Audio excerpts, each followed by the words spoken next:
Study IQ IAS, आपका selection हमारा mission. तो मुझे ऐसा लगता है कि जो आने वाले लोग होंगे वो आ चुके होंगे, तो I think I should start now. तो सबसे पहले तो आप सबका स्वागत, वेलकम स्टडी IQ में। और आने वाले कुछ जो महीने आपके स्टडी IQ में हैं, आई विश कि आप जिस उद्देश्य के साथ में आए हैं वो उद्देश्य आपका पूरा हो। आप न सिर्फ यूपीएससी एग्जाम क्रैक करें, बल्कि यूपीएससी में डिजायर्ड रैंक भी लेके आए। वो रैंक जिसके लिए आपने इस कोर्स को ज्वाइन किया है, वो रैंक जो आपका सपना है, आपके पेरेंट्स का सपना रहा और आप देश के लिए कुछ करना चाहते हैं ना। तो मेरा नाम है विकास विकास सिंह। आपने मुझे स्टडी IQ के प्लेटफॉर्म पे देखा होगा। मैं वाईटी वीडियोस भी लेता हूँ। अब आप में से बहुत सारे स्टूडेंट्स ऐसे भी हैं जो मेरे हिंदी लिटरेचर के स्टूडेंट हैं। हिंदी साहित्य वैकल्पिक विषय में पढ़ाता हूँ। अभी इसके पहले उसी की क्लास चल रही थी। तो आप में से बहुत सारे स्टूडेंट तो मुझे जानते ही हैं। जो नहीं जानते हैं उनके लिए बता देता हूँ कि लगभग स्टडी IQ जब से यूपीएससी का कोर्स शुरू हुआ है तब से ही मैं जुड़ा हूँ, यानी कि लगभग 4.25 साल हो चुके हैं। और अमूमन पॉलिटी और एथिक्स पढ़ाता हूँ, जो GS2 है बेसिकली, जिसमें गवर्नेंस भी है, सोशल जस्टिस भी है। और जब सोशल जस्टिस कोई पढ़ाता है तो सोशल इश्यूज भी पढ़ाता है। तो society, social issues, polity, social justice और एथिक्स, ये सब्जेक्ट्स में लेता हूँ। और आप सबसे हिंदी साहित्य वैकल्पिक, यानी कि जो हिंदी लिटरेचर ऑप्शनल है, उसमें भी आप सबसे मेरी मुलाकात होती रहेगी। ठीक है। यूपीएससी की बात कर ली जाए तो मैंने 5 अटेम्प्ट दिए, 4 मेंस दिए, जिसमें से 3 में मैं इंटरव्यू भी दे सका। और इस बाबत में आपको उसके लिए थोड़ा सा टारगेटेड गाइड देने का प्रयास करूंगा। ठीक है, तो शुरू करते हैं। हम लोग पहले प्रीलिम्स पे बात करेंगे, मेंस पे बात करेंगे, इंटरव्यू पे करते रहेंगे। इंटरव्यू बेसिकली हमारे पर्सनालिटी का टेस्ट है, तो वो मजबूत करते रहिएगा। तो कुछ कुछ विषय पे हम लोग बात करते चलेंगे। ठीक है, इसके पहले आगे चलूं, ये मेरा आर्टिकल है जो मैंने दैनिक जागरण के लिए लिखा था। जिस दिन यूपीएससी का पेपर हुआ था उसके नेक्स्ट टू नेक्स्ट डे, मतलब पेपर के दूसरे दिन, ये आर्टिकल जो था ये मैंने लिखा था दैनिक जागरण के लिए। ठीक है, मैंने इसको इसलिए आपके साथ इसलिए जोड़ दिया है क्योंकि आपको इसमें एक सच्चाई दिखेगी इस बात की कि पेपर आपके लिए क्यों टफ होने वाला है। आप सभी हिंदी माध्यम के स्टूडेंट हैं और ये पेपर आसान नहीं होने वाला। आपको भाषाई चैलेंज का भी सामना करना पड़ेगा, सीसैट के चैलेंज का भी सामना करना पड़ेगा। तो सिर्फ इसलिए जोड़ दिया कि आप थोड़ा सा रेडी रहिए इस बात को लेके कि जो ये रास्ता है, ये जो संघर्ष है, ये थोड़ा सा बड़ा होने वाला है। ठीक है, तो अमूमन तो मैं आर्टिकल्स लिखता रहता हूँ, मैं टेलीग्राम पे या अपने इंस्टाग्राम वगैरह पे शेयर करता हूँ। पर अगर आपने नहीं पढ़ा हो तो इसको पढ़ना। हालांकि मेरे पास ज्यादा समय नहीं था इसको लिखने के लिए, पर जितना भी लिख सका एडिटोरियल में, उसको एक बार समझने का प्रयास करना कि चीजें क्या है क्या नहीं, क्योंकि इसके सारे इंट्रिकेसीज इसमें है। अब आ जाते हैं पॉइंट पे। देखो, जब आप सिविल सेवा परीक्षा की बात करते हैं तो बेसिकली सिविल सेवा परीक्षा जो है,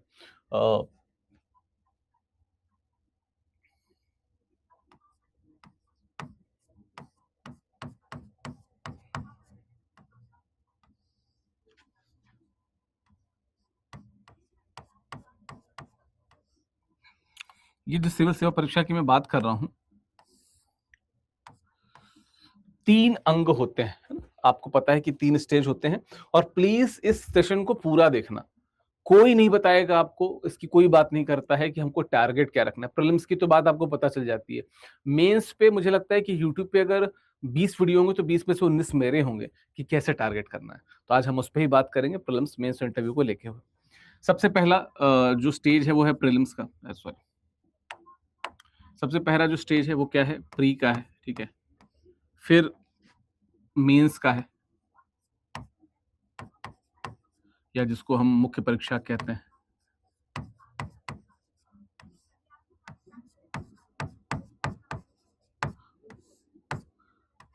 ठीक है, ये उसको हम प्रारंभिक परीक्षा कहते हैं।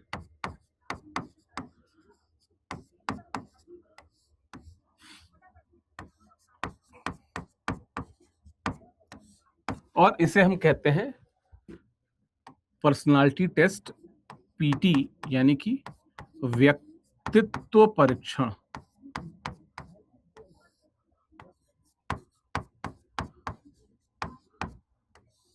ठीक है सर, साइड से कट हो रहा है, साइड से कट रहा है? नहीं, पूरा आ रहा है बेटा। कट नहीं रहा है हिमांशु, नहीं कट नहीं रहा है ये, ठीक इतना ही है ना। आ रहा है प्रॉपर। इसके पहले मैं ऑप्शनल की क्लास इसी स्टूडियो में लेता हूं मैं, तो कट नहीं रहा है हिमांशु, ठीक है। तुमको दिखा देता हूं अगर तुम्हें ऐसा लग रहा हो तो।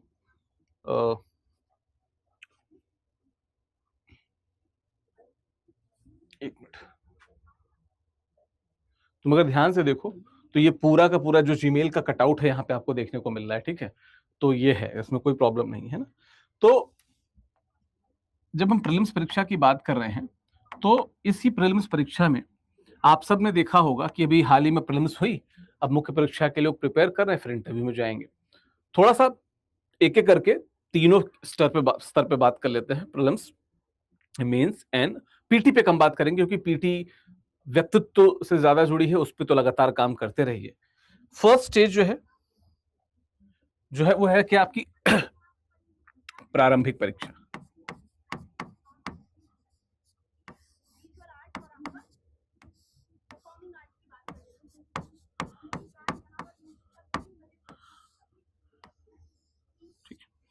प्रारंभिक परीक्षा में क्या क्या सब्जेक्ट्स आते हैं, ठीक है। तो प्रारंभिक परीक्षा में क्या क्या, पहले बात तो देखो कि प्रारंभिक परीक्षा में बेसिकली 2 पेपर होते हैं, ठीक है। एक पेपर जिसे हम सी सेट कहते हैं, सिविल सर्विसेज एप्टीट्यूड टेस्ट कहते हैं, ठीक है। सी सेट जहां पे आपको मैथ, रीजनिंग, इंग्लिश ये सब आता है ना। और ये क्वालिफाइंग नेचर का होता है, बिना इसको क्वालिफाई किए आपके जो आपका जो जीएस का जो ऑब्जेक्टिव पेपर होता है, जीएस का जो पेपर होता है, उसकी तरफ कोई नहीं जाएगा। और पिछले अगर 12 वर्षों की बात कर ली जाए तो सबसे बड़ा जो टसल बन रखा है वो सीसैट ही बन रखा है। तो मैं आप सबसे एक रिक्वेस्ट करूंगा कि आज जब इस कोर्स की शुरुआत हो रही है अभी से लेके अंत तक, सीसैट पे डेली कम से कम आधे घंटे देना। क्यों? क्योंकि हमें सीसैट में अभी तो क्वालिफाई करने के लिए आले पढ़ रहे हैं। देखो यार, मैंने मास्टर्स तक मैथमेटिक्स पढ़ी है ना। मेरा एमएससी फिजिक्स है, तो फिजिक्स में बहुत एमएससी होती है। मेरा न्यूक्लियर एंड पार्टिकल फिजिक्स था, तो उसमें बहुत ज्यादा मैथमेटिक्स आती है। उस मैथमेटिक्स के साथ में मुझे दिक्कत नहीं आती थी सीसैट में, लेकिन आपको दिक्कत आ सकती, क्योंकि आप में से बहुत सारे स्टूडेंट्स ऐसे होंगे जिन्होंने उस स्तर तक मैथमेटिक्स नहीं पढ़ी होगी, उस स्तर तक। इनफैक्ट इसकी रीजनिंग भी बहुत टफ होती जा रही है। तो आई वुड रिक्वेस्ट कि अगले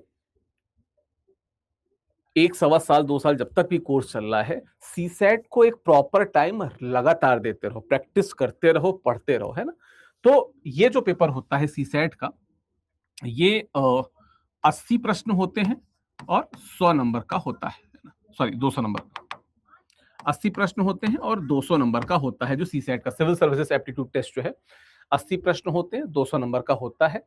इसमें आपको 27 प्रश्न कटपिट के सही करने होते हैं, लेकिन टारगेट आपको क्या रखना है, मैं हमेशा कहता हूं कि कोशिश कीजिए कि कटपिट के आपके 40 रहें। उसका कारण क्या है? क्यों? क्योंकि बहुत सारे ऐसे लोग जो सीसैट को सॉल्व करते हैं, बड़े बड़े जो एजुकेटर्स होते हैं, उनके भी आंसर्स गलत हो जाते हैं जो यूपीएससी का आंसर होता है। तो आपको जो मार्जिन है उससे एक सेफ डिस्टेंस मेंटेन करनी है। 27 प्रश्न कटपिट के होने चाहिए, आप उससे 13 प्रश्न आगे यानी कि 40 प्रश्न को टारगेट करिएगा।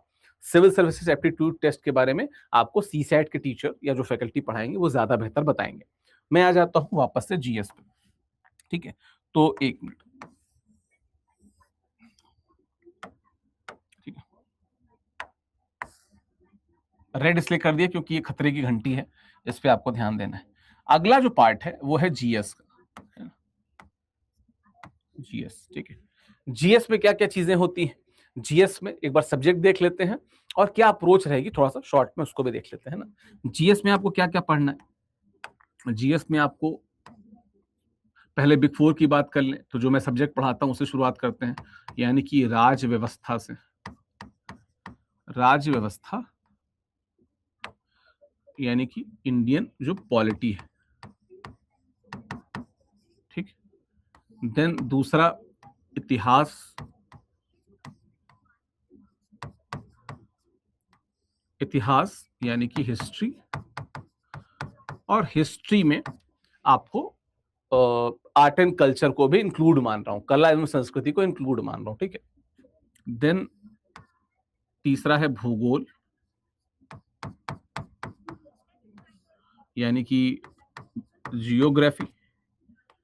देन है आपका अर्थव्यवस्था,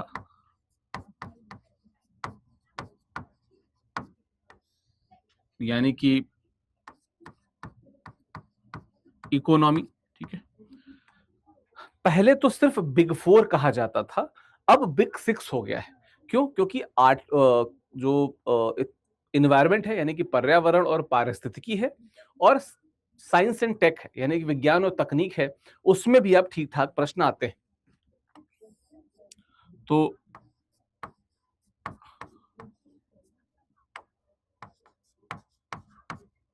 पर्यावरण और पर्यावरण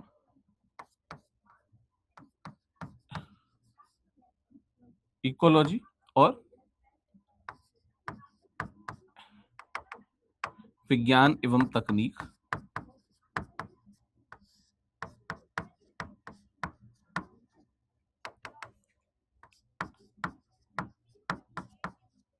यानी कि साइंस एंड टेक्नोलॉजी, ठीक है। एसएनटी जो है, ये बेसिकली ये ही आपका मूल है, यही पढ़ना है। किताबों की अगर बात कर लीजिए तो हर सब्जेक्ट जो आपको पढ़ाया जाएगा उसमें टीचर से बात कर लेना। अगर आप मुझसे पूछोगे एक एक स्टैंडर्ड के बारे में, तो इंडियन पॉलिटी के लिए निश्चित तौर पे आप सबने लक्ष्मीकांत का नाम सुना होगा, लक्ष्मीकांत पढ़ लीजिए। एनसीईआरटी भी पढ़ लीजिए, जरूरी है। इतिहास में 3 भाग हैं, प्राचीन इतिहास एंशिएंट हिस्ट्री, मध्यकालीन इतिहास मिडिवल हिस्ट्री, आधुनिक भारत का इतिहास मॉडर्न इंडियन हिस्ट्री। एंशिएंट और मिडाइवल, प्राचीन और मध्यकालीन के लिए एनसीईआरटी बहुत अच्छी किताबें हैं, बहुत अच्छी किताबें हैं, जरूर पढ़िए। उनसे बेहतर किताबें नहीं लिखी हुई हैं। एनसीईआरटी नहीं मिलती हैं तो ओरिएंट ब्लैक स्वॉन में सतीश चंद्र और रामचरण वर्मा जो हैं उनकी किताबें वहां पे आपको मिल जाएंगी, ओरिएंट ब्लैक स्वॉन से, वो देख लीजिएगा। मॉडर्न इंडियन हिस्ट्री के लिए एनसीईआरटी भी पढ़ सकते हैं, साथ में अगर हो तो स्पेक्ट्रम भी पढ़ सकते हैं। स्पेक्ट्रम की किताब जो राजीव अहीर की किताब है, आप उसको पढ़ सकते हैं ना। कला एवं संस्कृति अच्छा, एक बात बताता हूँ कि इन सब के लिए स्टडी आईक्यू की किताब आपको मिली होगी। स्टडी आईक्यू की किताब वो जो एक अपने आप में एक बहुत ऐतिहासिक बदलाव था, क्योंकि उस पूरे वर्टिकल को खड़ा करने में मेरा बहुत योगदान रहा। मैंने ही पूरी टीम बनाई हिंदी की। हम उसमें लगातार इंप्रूव करने का और प्रयास कर रहे हैं, पर आज से 4 साल पहले जब उसकी नींव रखी गई, तो वो टीम मैंने शुरू की थी, हिंदी वाली जिसकी बात कर रहे हैं ना। तो सभी किताबें आपके पास है, और मैं आपको कहता हूं कि कुछ किताबें तो ऐसी हैं जो स्टडी आईक्यू से बेहतर पूरे भारत में किसी पब्लिकेशन, किसी संस्थान के पास नहीं है। हम उस पर भी आएंगे। अब अगला आता है भूगोल। भूगोल की हमारी किताब बहुत अच्छी है। ज्योग्राफी के लिए अगर आपको ऑल्टरनेट चाहिए तो जो एनसीईआरटी है फिजिकल ज्योग्राफी, बहुत अच्छी है। साथ में आप खुल्लर की किताब देख सकते हैं या महेश वर्णवाल की किताब देख सकते हैं। अर्थव्यवस्था, इकोनॉमी की बात की जाए तो पहले तो रमेश सिंह की बहुत बात होती थी, पर रमेश सिंह बहुत बल्कि किताब है। उससे बहुत अच्छा होगा कि आप स्टडी आईक्यू की किताब पढ़ लें, या लाल एंड लाल की किताब आती है, आप उसको पढ़ सकते हैं ना। एक संजीव वर्मा जी की किताब आती है, पता नहीं हिंदी में आ रही कि नहीं आ रही है, अंग्रेजी में आती थी और बहुत अच्छी किताब। स्टडी आईक्यू की बुक्स पढ़ें और फिर स्पेक्ट्रम में लक्ष्मीकांत क्या पढ़ें, बता देंगे हिमांशु, सब पे आ जाएंगे, एक बार सबको बता लेते फिर आते हैं। अब आता है पर्यावरण और विज्ञान एवं तकनीक। इस बात को लिख लीजिए कि स्टडी आईक्यू से बेहतर किताबें नहीं है किसी के पास, जो एकदम प्रॉपर टॉपिक पे आधारित है। पर्यावरण और विज्ञान और तकनीक स्टडी आईक्यू की किताब से ही पढ़िए। उसके अलावा करंट अफेयर्स जो आप न्यूज़पेपर पढ़ रहे हैं या यूट्यूब पे न्यूज़पेपर का एनालिसिस देख रहे हैं, आप उससे देख सकते हैं। हिमांशु का प्रश्न है, उस पे आ जाते हैं। हिमांशु कह रहे हैं कि क्या करें। देखो यार हिमांशु, मैं हमेशा कहता हूं एक थंब रूल है। थंब रूल क्या है? मतलब एक नियम है कि एक स्टैंडर्ड बुक, एक आपकी नोट्स, एक मैगजीन, ठीक है, एक कोई न्यूज़पेपर और कोई एक वाईटी चैनल।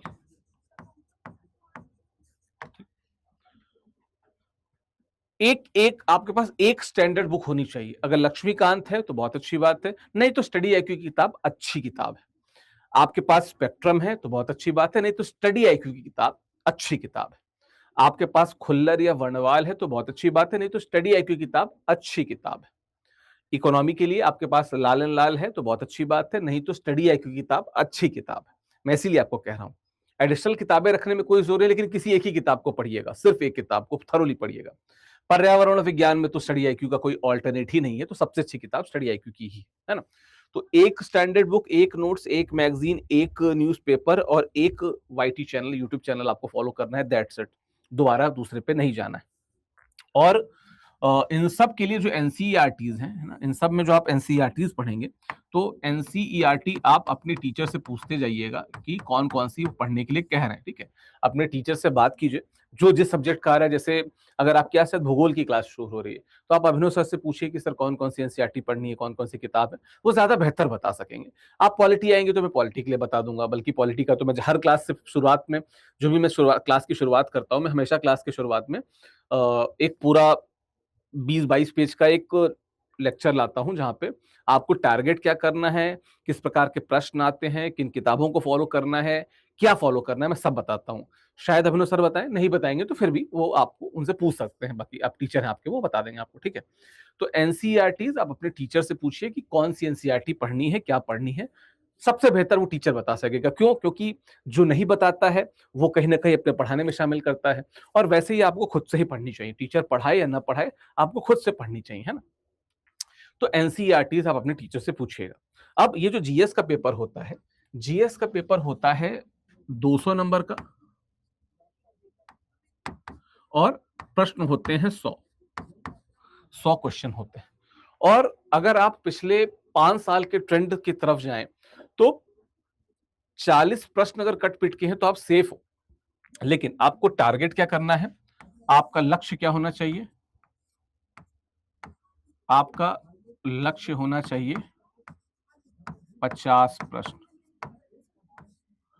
कट पिट के आपके 50 प्रश्न सही होने चाहिए, यानी कि 100 नंबर आपके होने चाहिए। इस बात को गांठ बांध लीजिए, इससे ज्यादा जरूरी कुछ नहीं है। कितने प्रश्न? 50 प्रश्न कट पिट के होने चाहिए। ये नहीं कि सिर्फ 50 ही सही करके आ गए, पता चला कट पिट के आपको 20 पे आ गए, क्वालिफाई नहीं कर पा रहे, नहीं। कट पिट के आपके 50 सही होने चाहिए एट एनी कॉस्ट। हमको टेस्ट सीरीज भी ऐसे लगानी है, पढ़ाई भी ऐसे करनी है कि हम एटलीस्ट 50 प्लस प्रश्नों पर हैं। जैसे मैं आपको बताता हूं, मैंने 4 बार मेंस दिया, मैंने बताया 4 मेंस में एक बार ऐसा रहा कि मैं बहुत उधेड़बुन की स्थिति में था, क्या होगा क्या नहीं होगा। उसका कारण ये था कि मैं लगभग 47-48 क्वेश्चन पे था, मैं श्योर नहीं था। हालांकि उस बार मेरे को बहुत मार्जिन से 0.35 या 45 के मार्जिन से मुझे प्रीलिम्स देने को मिला, सॉरी मेंस देने को मिला। मैं लकी था, पर जरूरी नहीं कि हर बार आप लकी रहें। तो you should be so calculative, आप इतना क्लियर हो कि आपको पता रहे। जैसे उसके पहले तो मैं कभी 60 क्वेश्चन, कभी 62 क्वेश्चन, कभी 63 क्वेश्चन सही करके आ रहा हूँ, तो मैं एकदम फ्री था, यार होना ही है। लेकिन एक बार जब मैं उधेड़-बुन में रहा तो मैं बहुत डर गया। तो आपको एटलीस्ट 50 क्वेश्चन तो क्लीनली सही होने हैं। बाकी अगर 5-6 प्रश्न ऊपर के कर दिए तो 100% आप प्रीलिम्स क्वालिफाई कर रहे हैं, कोई नहीं रोक सकता आपको, कोई नहीं रोक सकता, ठीक है, कोई नहीं रोक सकता। तो टारगेट क्या करना है, 50 प्रश्नों को करना है। आप मुझसे न्यूज़पेपर का बोलेंगे तो मैं कहूंगा द हिंदू या इंडियन एक्सप्रेस में से कोई भी पढ़िए।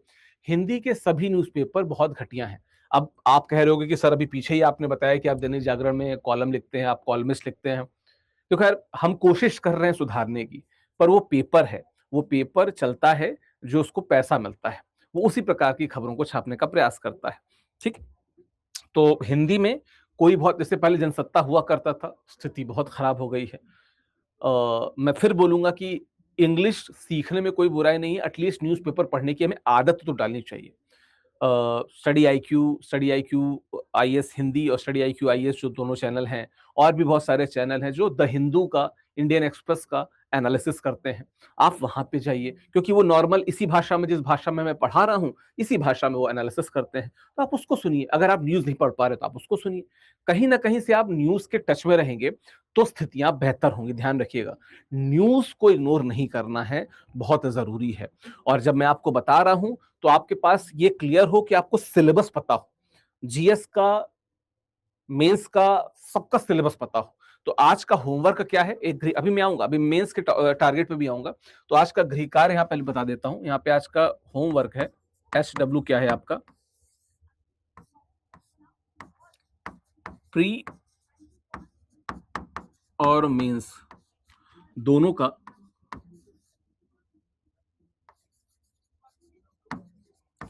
का आपको सिलेबस पढ़ना है। दोनों का सिलेबस। अगर सिलेबस पता होगा तभी आप न्यूज में से छांट सकेंगे कि आपके काम की न्यूज कौन सी है, वरना तो आप हो जाएंगे कंफ्यूज। ठीक है, तो प्रीलिम्स का हमारा टारगेट 50 प्रश्नों का रहना चाहिए।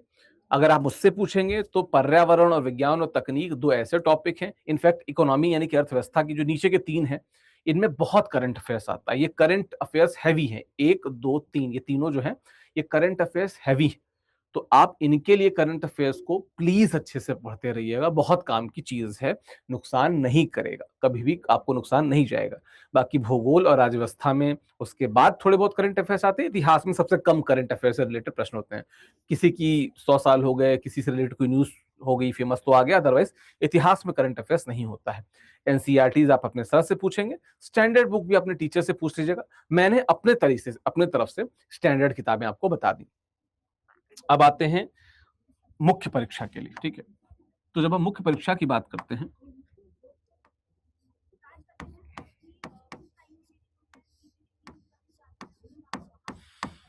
यानी कि मेंस एग्जामिनेशन की अगर बात करें, तो मुख्य परीक्षा में दो प्रकार के पेपर होते हैं। जैसे प्रीलिम्स में होते हैं दो प्रकार के पेपर, उसी प्रकार से मुख्य परीक्षा में भी दो प्रकार के पेपर होते हैं। एक वो जो क्वालिफाइंग और एक वो जिनके नंबर जुड़ते हैं। ठीक है, तो जो पहला पार्ट है वो क्या है, क्वालिफाइंग पेपर का, वो क्या होता है, पहला तो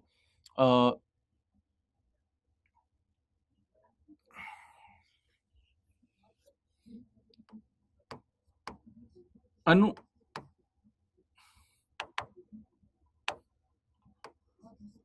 अनु अनुसूचित 22 भाषाओं में से एक भाषा। और चूंकि आप लोग सब लोग हिंदी में इस वीडियो को देख रहे हैं तो आप हिंदी ही लेंगे, तो 70% बच्चा हिंदी ही लेता है, तो मैं ये मान के चल रहा हूं कि आप हिंदी लेंगे इसमें से। ठीक है, ठीक है। और दूसरा इसका जो भाग होता है वो है अंग्रेजी। ये कंपलसरी है, ये हिंदी हो या अंग्रेजी आपको लेना ही है, अंग्रेजी। ठीक है, इनकी अगर बात की जाए तो ये 300 नंबर होते हैं, 300 नंबर के दोनों पेपर हैं। और किस नेचर के हैं, ये क्वालिफाइंग नेचर के। ठीक है, मतलब आपको इनको क्वालिफाई करना है ना, आप इनको क्वालिफाई करेंगे, मतलब 80 के आसपास नंबर ले आएंगे तो आप क्वालिफाई माने जाएंगे। तो आपको क्या करना है, इनको भी पकड़ के रखना है। जैसे अगर आप हिंदी साहित्य पढ़ते हैं तो हिंदी साहित्य के साथ पे जो ऊपर पहला वाला है ना, जो हिंदी क्वालिफाइंग है, बहुत आसानी से हो जाता है, पूरा कवर हो जाएगा। 300 नंबर का पेपर, ये क्वालिफाई नहीं होगा तो जीएस आपका कोई चेक नहीं करेगा, है ना। और जीएस में भी आपको टारगेट क्या रखना है, मुख्य परीक्षा का आपका टारगेट क्या होना चाहिए, आज हम उस पर बात करें, क्योंकि कोई बात नहीं करता है ना। अब आ जाते हैं, ये तो हमने बात की कि ये जो क्वालिफाइंग पेपर है उसकी बात। अब इसमें आ जाते हैं जो इसके इतर जो पेपर होते हैं ना, जो जीएस के पेपर होते हैं, तो उसके अलावा 7 पेपर होते हैं जो 250-250 नंबर के होते हैं। 7 पेपर होते हैं जो 250-250 नंबर के होते हैं, और उनमें ही स्ट्रेटजी आपको बनानी है। क्यों? क्योंकि मैं ये चाहता हूं कि आप में से जो भी पहली बार इस यूपीएससी की मुख्य परीक्षा में शामिल हो, वो आईएएस बने। और आईएएस मिनिमम एक ही अटेम्प्ट में आईएएस बनने के लिए आपको कितने नंबर चाहिए, हम उस पर ही बात करेंगे। तो ये तो क्वालिफाइंग वाले हो गए सारे। अब हम बात करते हैं किसकी, जीएस की। तो पहला पेपर हो गया निबंध का, अगला हो गया जीएस 1, अगला हो गया जीएस 2, अगला हो गया जीएस 3, अगला हो गया जीएस 4, उसके बाद हो गया ऑप्शनल, और ऑप्शनल के 2 पेपर। ठीक है, तो क्या क्या है, पहला है निबंध, ठीक, फिर ये है GS 1, GS 2, GS 3, GS 4, और ऑप्शनल के 2 पेपर होते हैं। तो ऑप का फर्स्ट पेपर और ऑप्शनल का दूसरा पेपर। ठीक है, ठीक, टोटल 7 पेपर होते हैं जिन जो 250-250 नंबर के होते हैं। ये सब कितने नंबर के होते हैं, ये सारे जो हैं ये 250 नंबर के होते हैं।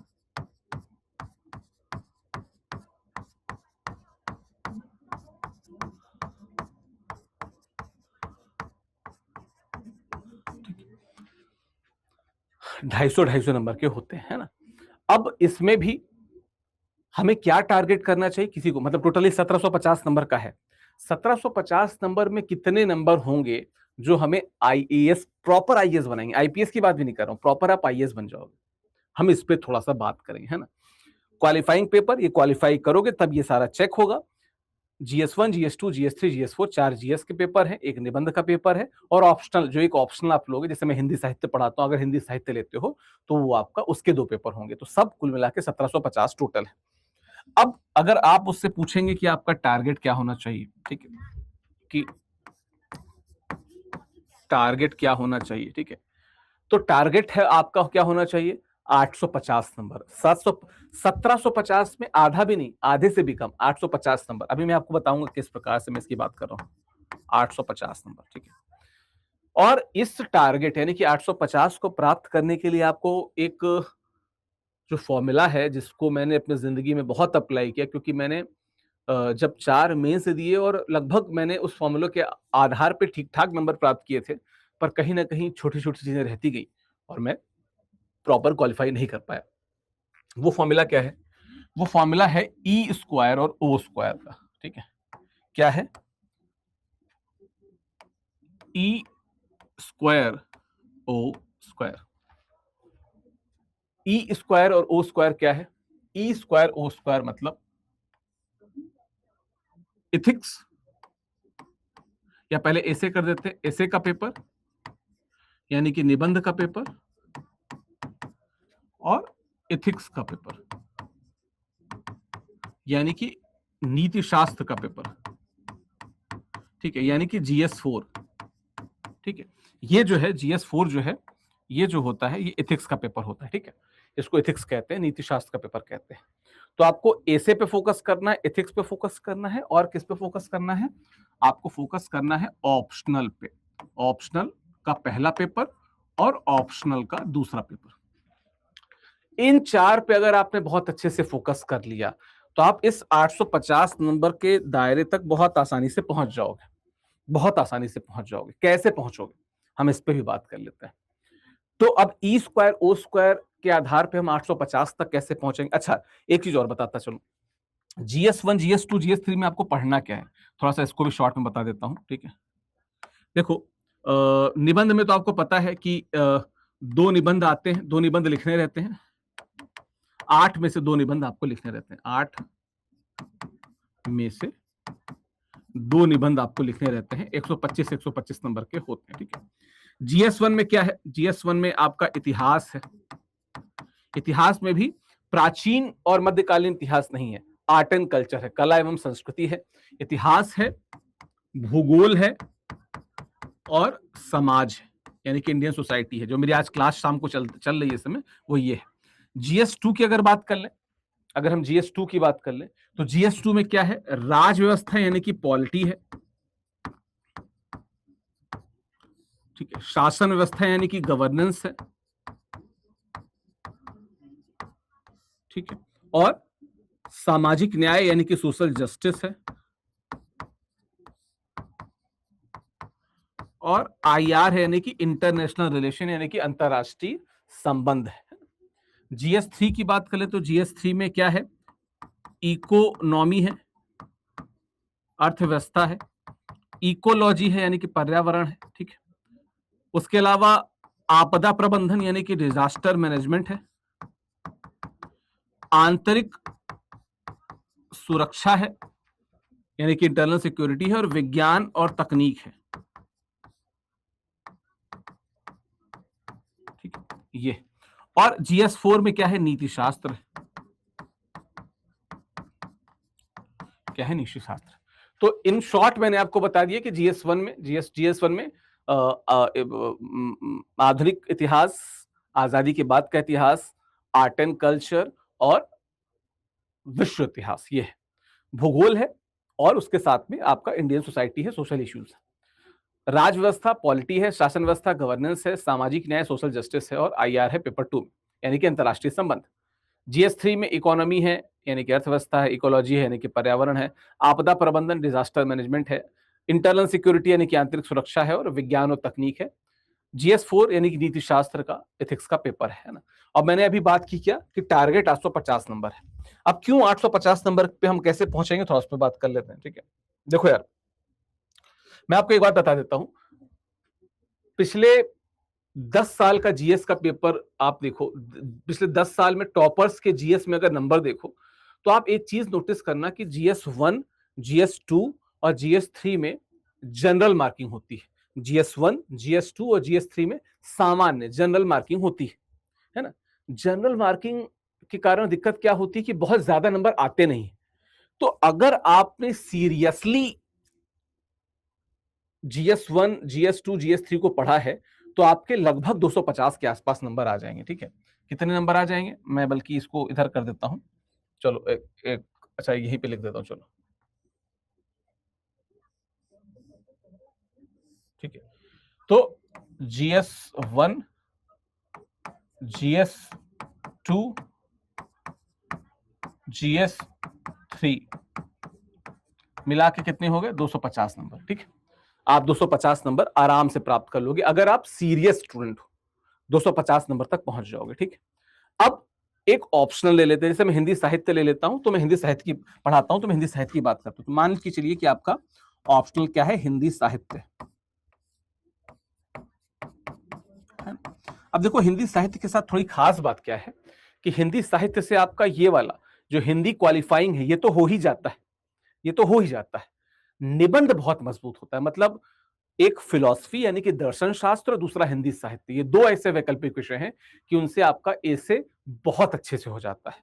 तो अगर आपका हिंदी लिटरेचर है, तो आप बहुत आसानी से निबंध में 150 नंबर तक पहुंच सकते हैं। निबंध में कितना आ सकता है आपका, 150 नंबर, यानी कि जो ई स्क्वायर में पहला ई है, वो आपने 150 अचीव कर लिया। अब हिंदी में हम बहुत से सिद्धांतों को पढ़ते हैं जो अल्टीमेटली नीति शास्त्र में भी काम आते हैं। और अगर आप शक्ति दुबे जो पिछले, मतलब इस जो रिजल्ट आया, उसमें जो पिछले साल का जो रिजल्ट था, उसमें देखेंगे तो शक्ति दुबे के 141 नंबर थे एथिक्स में, आसपास भी कोई नहीं था। तो अगर मैं 141 की बात ही नहीं कर रहा हूं, अब मैं कहता हूं कि अगर आप थोड़े सिंसियर हैं और आपने हिंदी पढ़ा है, तो हिंदी से भी आपका एथिक्स 20% तो आपका कवर हो जाएगा। तो यहां पे आप आराम से 130 नंबर ला सकते हैं, ठीक है। और अगर आपका ऑप्शनल क्या है, हिंदी लिटरेचर है, तो सीरियसली मेरे क्लास से बाहर से प्रश्न आते नहीं। सबसे छोटा सिलेबस है, कहानियां हैं, एक बार मन से अगर पढ़ गए तो अच्छे नंबर आ जाएंगे। तो मैं मान के चल रहा हूं कि आप जैसे जो मोना है, उसका इंटरव्यू अगर आपने देखा हो, तो मोना आईपीएस बनी जस्ट बिकॉज कि उसके लिटरेचर में बहुत अच्छे नंबर थे। अब अगर इन सबको हम जोड़ें, इन सभी नंबरों को जोड़ें, तो क्या आता है, यहां पे अगर जोड़ने का प्रयास करें, तो 150 आपके एसे में हो गए, 250 आपके GS1, GS2, GS3 मिला के हो गए, 130 आपके निबंध में हो गए और 330 आपके ऑप्शनल में हो गए। इसको जोड़ा आपने 0, 5 5 10 6 16 को 6 से लगा, 5 5 10 6 16 6 से लगा 1 1 2 2 4 1 5 3 8 नंबर कितने आ रहे हैं आपके, 860 नंबर, 860 नंबर। और हमने टारगेट रखा था 850 नंबर का, ठीक है। और पिछले आप पिछले 5 साल के टॉपर्स के नंबर को देखिए, जो मुख्य परीक्षा में उनका नंबर है, पिछले 5 साल के टॉपर्स की बात कर रहा हूं, उनका जो मुख्य परीक्षा में नंबर है, अगर आप उसको देखेंगे, तो आप एक चीज को महसूस करेंगे कि किसी के भी अगर 850 नंबर आपके हैं, तो आप प्रॉपर आईएएस की लिस्ट में, जीएस मतलब अगर आपके मेंस में 850 नंबर हैं, तो आप प्रॉपर आईएएस की लिस्ट में। तो इसका मतलब यह है कि प्रॉपर आईएएस होना बहुत आसान है, अगर हम सही दिशा में, सही ऑप्शनल के साथ में, सही स्ट्रेटजी के साथ में अगर प्रिपेयर करते हैं। और हमेशा हमें टॉप को ही देखना चाहिए, हमें ये संतुष्टि नहीं कर लेनी चाहिए कि देखो, मैं हमेशा एक बात कहता हूं कि जो जॉब है वो आईएएस ही है, बाकी सब समझौता है। तो हमें समझौता नहीं करना है, हमको आईएएस ही बनना है और आईएएस ही हमें क्रैक करना है, ठीक है। तो ये प्रीलिम्स की हमने बात की, मेंस की बात की। इसके बाद आता है पर्सनालिटी टेस्ट, इंटरव्यू 275 नंबर का होता है। और टोटल अगर देखा जाए तो 2025 नंबर का पेपर होता है, 1750 ये प्लस 275, तो ये हो गया 2025 नंबर। 2025 नंबर में अगर आपके 1060 के आसपास आ गए, 1070 के आसपास आ गए, तो आप आईएएस हो प्रॉपर, आप रैंक टॉप 10 में आ जाओगे, देख लेना एक बार जाके नंबर, ठीक है। एक एक्सेप्शनल केसेस में किसी के नंबर बहुत ज्यादा आ गए तो अलग बात है, वरना अगर आपके 1070 या मान लो कि 1100 की रेंज में आपके नंबर हैं, तो आप प्रॉपर आईएएस हो, प्रॉपर आईएएस हो, कोई रोकने वाला नहीं, मतलब आईपीएस की बात भी मत करो, ठीक है। तो मैं हमेशा कहता हूं कि आपका जो स्टडी पैटर्न है, आपका जो पढ़ने का तरीका है, जो स्ट्रक्चर है, थोड़ा सा उस पर काम कर लीजिए, थोड़ी सी स्ट्रेटजी पे काम कर लीजिए। कोई आपको नहीं रोकेगा, कोई आपको रोक ही नहीं सकता है टॉप करने से, ठीक है। अब किसी का कोई डाउट हो, कुछ पूछना हो तो आप मुझसे पूछ सकते हैं, जो भी पूछना हो मैं आपके सामने हूं अवेलेबल, बताओ। किसी का कोई प्रश्न है, कोई पूछना चाहता है तो मुझसे पूछ सकता है, कोई भी प्रश्न हो आपका तो आप मुझसे आराम से पूछ सकते हो। कोई भी प्रश्न हो आपका, कि कोई भी डाउट हो, कुछ भी पूछना हो।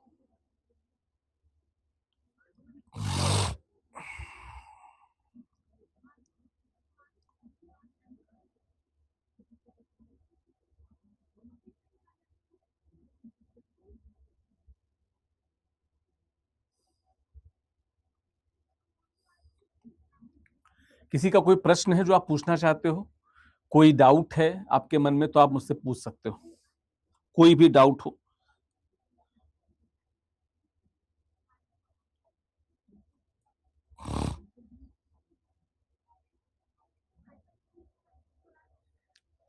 किसी का कोई डाउट, कुछ पूछना है किसी चीज के बारे में।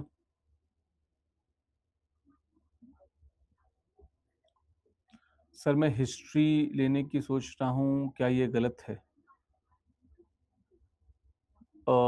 देखो, पहली बात तो बताऊं हिमांशु कि आपके बैच में लगभग 70% लोग हिंदी साहित्य से जुड़े हुए हैं, है ना, जो आपका जो जितने स्टूडेंट्स हैं आपके साथ में। और लगभग मेरे बैच पे टोटल देखा जाए तो लगभग 2,200 के आसपास स्टूडेंट्स हैं। खैर, ऑप्शनल तो आप अपने इंटरेस्ट के हिसाब से लीजिए। हिस्ट्री लेने का मन है, बिल्कुल ले सकते हैं। हिस्ट्री लेंदी बहुत है, हिस्ट्री जो है वो लेंदी, लंबा बहुत है। इंग्लिश मीडियम के लिए फिर भी सही है, हिंदी मीडियम के लिए थोड़ा सा रिजल्ट उतने अच्छे नहीं आए। आपको पता ही होगा कि जितने भी आप टॉपर्स को देखोगे, 70% टॉपर्स, 80% टॉपर्स का हिंदी लिटरेचर ही होता है। हाँ, ये जरूर है कि अगर आपका इंटरेस्ट है तो बिल्कुल इंटरेस्ट के साथ जाइए। कमलेश, ऑप्शनल कौन सा सबसे अच्छा रहेगा, आपका प्रश्न है। देखो, ये तो बहुत सब्जेक्टिव सी बात है, लेकिन चलो कुछ पैमाने पे बात करते हैं। जैसे अगर आप मुझसे पूछेंगे तो सबसे पहले मैं देखता हूं कि सिलेबस किसका छोटा है, क्योंकि हमें पीएचडी नहीं करनी, हमें एग्जामिनेशन को तोड़ के क्रैक करना है। सबसे छोटा सिलेबस तो वैसे फिलॉसफी का है, दर्शन शास्त्र का है, पर दर्शन शास्त्र हिंदी में एकदम सूखा पड़ा हुआ है ना। तो दर्शन शास्त्र के बाद सबसे छोटा सिलेबस हिंदी लिटरेचर का, हिंदी साहित्य का है। हिंदी साहित्य में जो सबसे बड़ा एडवांटेज है वो क्या है, कि जैसे मान लो आप पढ़ते पढ़ते बहुत, क्योंकि जीएस पढ़ते पढ़ते थक जाओ। लोग हिस्ट्री लेते हैं, ज्योग्राफी लेते हैं कि जीएस पे मजबूत हो जाएगा। यार, एट एनी कॉस्ट वो पढ़ना ही पढ़ना है, उसको इग्नोर नहीं कर सकते। तो कोई एक ऐसा टॉपिक लो कि जब तुम पढ़ते पढ़ते थक जाओ, कुछ कहानी पढ़नी हो, कुछ स्टोरी पढ़नी हो, तो तुम्हारे पास किताबें हो, तुमको वो थकान से दूर कर सके, हमारा जो मेंटल फटीग होता है उसको बचा सके हमें। और हिंदी साहित्य में रेपिटेटिव क्वेश्चन बहुत आते हैं, और जो मेरी क्लास नोट्स है उससे बाहर प्रश्न आज तक आया ही नहीं। हिंदी इंग्लिश का कोई दिक्कत नहीं। जैसे मान लो कि आपने इतिहास लिया, आप हिंदी मीडियम में लिख रहे हो, किसी ने इतिहास लिया इंग्लिश मीडियम में लिख रहा है, उसको प्रेफरेंस मिलेगा, आपको नहीं मिलेगा। लेकिन अगर आपने हिंदी लिटरेचर लिया है तो आप भी हिंदी में लिखोगे, इंग्लिश मीडियम वाला भी हिंदी में लिखेगा। मेरा मीडियम इंग्लिश था, मैं हिंदी में लिखता था, क्योंकि हिंदी में लिखना रहता है, सब कोई डिफरेंस नहीं है। प्लस एकमात्र ऑप्शनल ऐसा है जो आपको निबंध में, एसे में और जो हिंदी क्वालिफाइंग है, उन तीनों में फायदा कर रहा है। तो अगर पर्सपेक्टिव के हिसाब से देखो तो निश्चित तौर पे मुझे हिंदी बहुत सही लगता है, मैं पढ़ाता भी हूँ, इतने सारे स्टूडेंट जुड़े भी हैं। पर उसके बाद अगर तुम देखो तो तुम्हारा इंटरेस्ट है, जो तुमको इंटरेस्ट वाइज लगे। देखो यार, मुझे नहीं लगता कि कोई स्टूडेंट ऐसा होता है जिसको बहुत ज्यादा टेक्निकल पढ़ने में इंटरेस्ट है। लोग कहानियां ही पढ़ते हैं, फिल्म ही देखते हैं, बस वही फिल्म कहानियां है, क्लास में चलता है, उससे बात करते हैं। बिल्कुल बिल्कुल हिमांशु, आपकी कॉल है। हिमांशु, अच्छा एक बात बताओ, अच्छा एक बात बताओ, मैं ये कह रहा, जो तुम्हारा ये जो तर्क है ना, उस तर्क पे बात करता हूं। तुम एक ऐसा ऑप्शनल लो जो तुमको दो ऐसे सब्जेक्ट में फायदा दे, जो अगर नहीं भी पढ़ो तो भी आपका फायदा हो जाए। आप अगर हिस्ट्री ऑप्शनल नहीं लेते हो, ज्योग्राफी ऑप्शनल नहीं लेते हो, पीसीआर ऑप्शनल नहीं लेते हो, फिर भी आपको ये तीनों सब्जेक्ट पढ़ने ही पढ़ने पड़ेंगे, पढ़ना ही पढ़ना है, एट एनी कॉस्ट पढ़ना है ना। ऑप्शन लोगे तो भी पढ़ना है। तो मैं कह रहा हूं ऑप्शनल लेने का एडवांटेज आप वहां पे लो ना, ये रैंक लाने में ऑप्शनल का एडवांटेज इसमें क्यों ले रहे हो कि तुम्हारा जीएस मजबूत हो जाएगा। प्रीलिम्स एक अलग खेल है, मेंस अलग खेल है। मेंस में हमें रैंक लानी है यार। मैंने आपको बताया कि 850 नंबर लाके आप आईएएस बन जाओगे, 660 नंबर लाके आप बाहर हो जाओगे, ले लो फिर ऑप्शनल। हालांकि इंटरेस्ट पे ही लो, ऐसा नहीं है कि अगर आपका इंटरेस्ट है और आप लेना चाहते हो, अगर आप लेना चाहते हो बिल्कुल ले लो बेटा, इंटरेस्ट है तो तुम बहुत अच्छा करोगे। लेकिन रिजल्ट जो बताते हैं, जो तर्क बताते हैं, वो ये नहीं बताते हैं। बट आपकी कॉल है, आपको जो लेना है। मैं कहूंगा कि सबसे पहला प्रेफरेंस अपने इंटरेस्ट को दो। अगर लगता है फिलॉसफी, लगता है सोशियोलॉजी, लगता है हिस्ट्री, लगता है ज्योग्राफी, तो बिल्कुल जाओ उसके साथ, है ना, बिल्कुल उसके साथ में जाओ। किसी इंटरेस्ट को प्रेफरेंस दो हमेशा से, कि अगर तुम पढ़ने बैठे हो, तुम 3-4 घंटा अगर पढ़ सकते हो आराम से, तो उसको ले लो। हिस्ट्री में लगता है, ज्योग्राफी में लगता है, हिंदी में लगता है, जो लगता है ले लो, ठीक है। हिंदी साहित्य का कुछ बुक लिस्ट, कुछ नहीं चाहिए कमलेश कुमार, सारी पीडीएफ मैं आपको फ्री ऑफ कॉस्ट अवेलेबल करा देता हूं। क्लास क्रक्स मैं आपको दिखा देता हूं, क्लास क्रक्स अभी, क्योंकि इसकी पहले क्लास इसी की चल रही थी मेरी। ये है क्लास क्रक्स, मैं दिखाता हूं। ये है जो मेरी क्लास की नोट्स है। ये आज का 15 जुलाई हिंदी लिटरेचर लिखा है ना, आज की क्लास का नोट्स।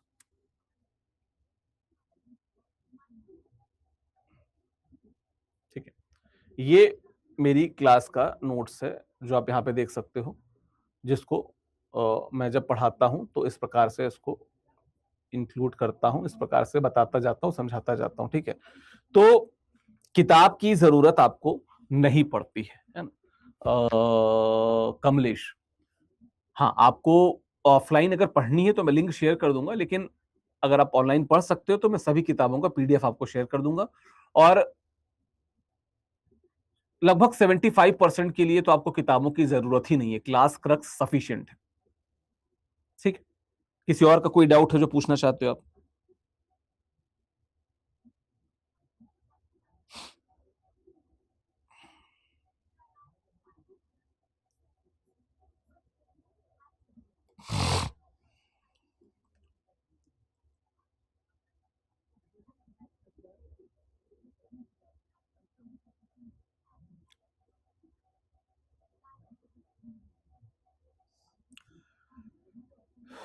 किसी और का कोई प्रश्न है जो आप पूछना चाहते हो?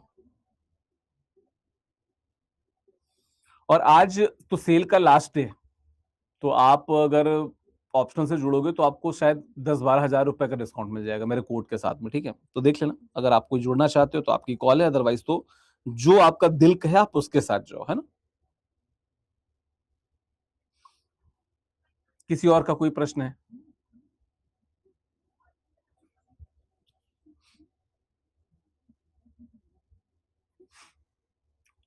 चलो मिलते हैं फिर, किसी क्लास में मिलेंगे। बहुत से तो जो ऑप्शनल के स्टूडेंट हैं वो तो ऑप्शनल की क्लास में मिलेंगे। सर ओबीसी से आईएएस बनने के लिए कितने मार्क्स चाहिए? यार देखो, जनरल का मैंने बता दिया कि 850 नंबर है, 20-30 नंबर कम कर लो। पर क्यों आप ओबीसी के नंबर को टारगेट करते हो? आप हमेशा जनरल के नंबर को टारगेट करो। उसको टारगेट करके पढ़ाई करोगे तो अच्छे नंबर आएंगे, और कम को टारगेट करोगे तो उससे कम आ गए तो पता चला कि आपको प्रॉपर आईएएस ही नहीं मिल रहा है, आप अलाइड सर्विसेज में चले गए। मोहम्मद औरंगजेब, तो आपको मैं ही बोलूंगा कि आप 850 नंबर को ही टारगेट करके आके पढ़ो। ठीक है औरंगजेब, ठीक है, ठीक ठीक। चलो फिर किसी क्लास पे मिलते हैं, आपसे मुलाकात होगी आराम से। Thank you, take care, bye bye. And अच्छे से पढ़ाई करो, स्वास्थ्य का ध्यान रखो, अपनी मेंटल हेल्थ का ध्यान रखो, फिजिकल हेल्थ का ध्यान रखो, रिवीजन करते रहो, दोहराते रहो, लिखने की प्रैक्टिस करते रहो, है ना। चलो, take care, bye bye, all the best.